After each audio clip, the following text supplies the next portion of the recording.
Hey,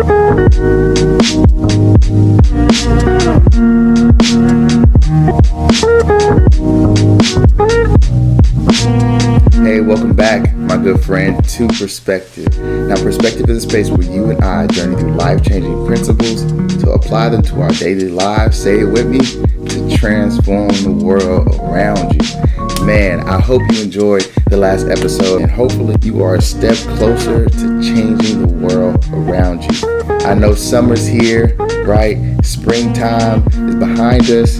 I'm going to share with you 5 simple ways that you can survive your summer. But before we get into that, it's so funny, this concept of time. We all talk about everyone gets 24 hours in a day, really probably 8 to 10 hours in a workable day. And it always seems like we don't have enough time in the day to take care of all of our endeavors, maximize our relationships and grow effective relationships.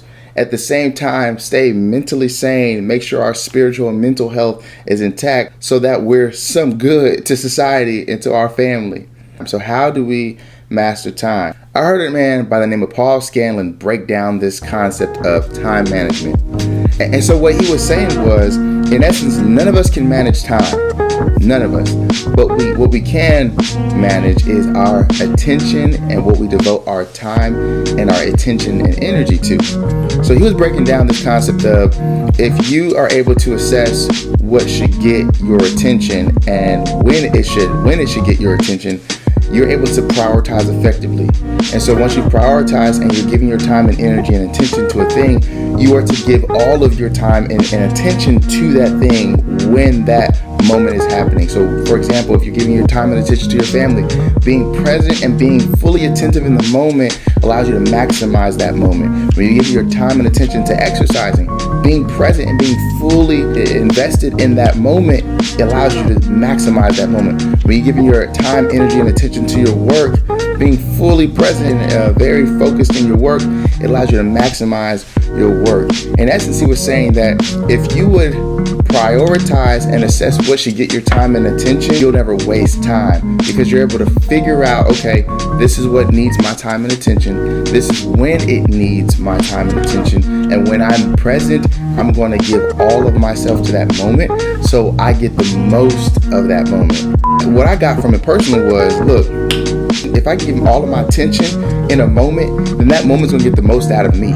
And I'm going to get the most out of it. If I can give all of my attention to my wife when we're having conversation, don't pick up my phone, don't look at social media, don't answer that text, and we're in conversation, I give that full attention, that moment, she's going to get the most of me and I'm going to get the most out of that moment. If I'm giving my time and attention to a lead team call with executive team lead for 2 or more, that moment gets the most out of me and I get the most out of it.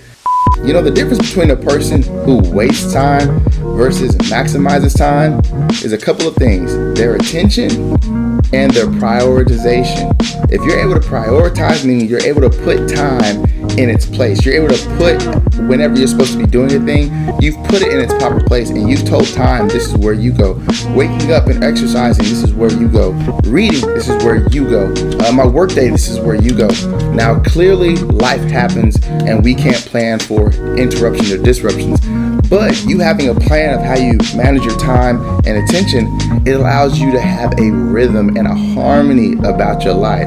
It's funny, when you're living like a young adult in college or post-college and breaking into your workforce and career, I would say your early 20s, it actually is a thrill to not necessarily have a plan, right? It's a weekend, somebody hits you up, hey, I'm down to go out, sure. So it's somewhat of a thrill to not necessarily have a plan. But as time progresses in life, the more sporadic and unplanned things you're a part of, the more unattractive those things become. Typically, as time progresses in your life, you want a rhythm, right? You want something succinct. You want something that you can expect to be step for step. You want to have an ideal time that you're going to bed. You want to have an ideal time that you're hanging out. You want to have an ideal time that you're getting rest. You want to have an ideal time when you're traveling, going on vacation. It's something about realizing how to take your time and attention. I think that's why we see our elders, they have a short fuse. They don't have a lot of time to waste. They don't have a lot of attention to devote to things that are not going to build them, are not going to put them forward in an actual direction. Speaking of time and attention, have you noticed Harvey? I mean, he's still growing. I mean, the first episode of this year, we talked about growth, talking about taking ownership of that process.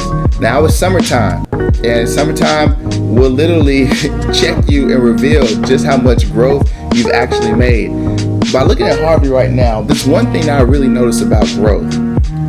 Growth cannot hide itself. You can't hide growth. Growth is so noticeable. I mean, if you tried to hide Harvey, I can't. I mean, I'm gonna have to figure out. We're gonna have to figure out a new place to put him, because he just continue to grow and grow and grow. And that makes me think of this: the people in your life, the places you find yourself. Can others tell that you are growing? How can others tell that you are growing? How can you tell that you are growing? Is it managing your time better? Is it you're able to rightfully assess how you're doing and your mental state and things that you want to work on and things that you still find yourself struggling with? How are you truly doing? Answer that. How are you doing? Answer to yourself. How am I doing? I'm halfway through a year. I made some decisions. I haven't made all the right decisions, but I still have time. I have time to give my full attention to what needs to get the most out of me.